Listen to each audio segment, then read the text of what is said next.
Hey y'all, so today we have a really awesome opportunity to bring some great people together to chat. We have some theater professionals and we have the next generation of theater professionals that are getting to chat about what they want their future to look like, talking about how their journey brought them to where they are and sharing that with the next generation. But one of the things that we're really focusing on is how important it is to have an equity theater in the place that you grew up and what that could have done to adjust your journey. I'm Anna Baker. I'm from Vermont. I started studying voice on my 10th birthday. I was so obsessed with voice lessons and my voice teacher wouldn't let me start until I was 10. So then on my 10th birthday, we started. And then I trained in opera performance until I was like 17, 18. And then I realized that musical theater is actually where I feel the most myself, where I feel the most home, where I can express my actual Anna-ness. So then I started training in musical theater. I went to Emerson College. I got a BFA there, graduated in 2012, and since then have been auditioning full-time and working regionally and on cruise ships and a little bit in New York City. Hi, I'm Emma Ladd. I'm 14 years old and I go to SOA. I'm a freshman and I'm a vocal major. And I've been taking voice lessons for about 5 years, and I started dancing when I was 10 years old. And I started doing musical theater and loving musical theater since I went to New York and saw Wicked. I love Wicked, it's like one of my favorite musicals, and I started loving it when I went to go see Wicked in New York, and I saw Defying Gravity and I was like, oh my gosh, I want to do musical theater. So, yeah. Me too.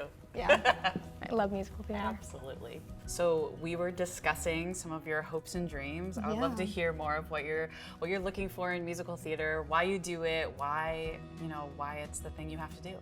I've just always loved performing. It's just like where I'm happy. Yeah. We were talking about how it's like how we communicate with the world, right? Yeah, it's how we communicate. It's just like, it's just what makes me feel happy and makes me feel like really comfortable. Yeah. And I just love expressing myself on stage. It's really nice. Absolutely. Yeah. Me too. Yeah. And like you were saying, I think it's really important that we have an equity theater in Charleston, especially for my generation. I think it's really important because, you know, like it's just nice to have experience with professionals, especially before I go out into the professional world. I think it's just really, really important for my generation. So I grew up in a small town in Vermont, and now having been to big towns, I guess Charleston is a small town, but it's not. It's like a beautiful city. Yeah. There wasn't any access to any theater community that was safe, that withheld healthy boundaries, that was teaching me in a way that was cultivating my own personality and my own specialness. It was pretty toxic. So my mom created a rec center program for my sister and I basically when we were like high school age, like middle school, high school age, because the theater where I grew up was so based on who it needs to be the star, like who gets the solo, which is so toxic that it will ruin your career.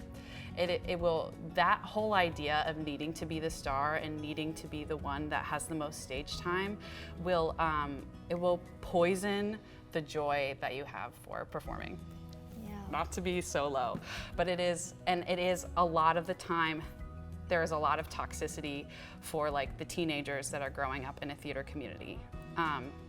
So my mom created this program that was about teamwork and about having authenticity as somebody who, you know, she just wanted to teach children how to stand up for themselves and how to solve problems, you know, which is so important in theater education. And again, I literally cannot imagine what it would be like to grow up around healthy professionals. And again, a way to have healthy professionals is that we have actors' equity behind us, something that we can stand on, that we know we're gonna be taken care of. Yeah.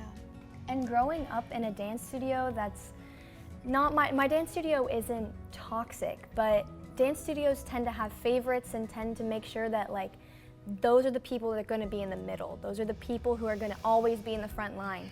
And what I realized in my dance career is that you just have, it's not about your teacher's journey, it's about your journey getting to the front line and getting there, because it's not about being seen all the time, it's about you, and it's just about like your journey. Because there's no one else. There's no one else there. All we have is ourselves, right? It doesn't matter who else is in the class, and especially doesn't matter what type of energy they're giving you in a class, because remember, that is all their own insecurity, right? So if you can like think of a bubble around yourself, that it's just like, that's you, and I hope you figure that out. But I'm gonna like do my 5, 6, 7, 8 and have a really good time, because that's all you have in life. That's all you have.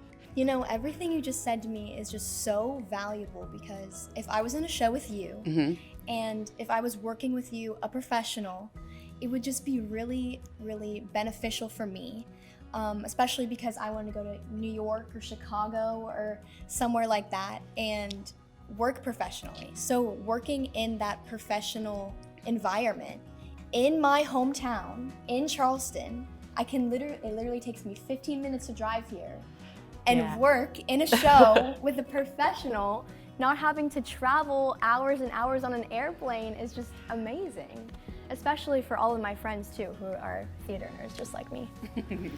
And on the other side of that, being a full grown-up, because I guess I'm a full grown-up now, being an adult and being able to have a home, and then being able to have a professional theater to work and exist in,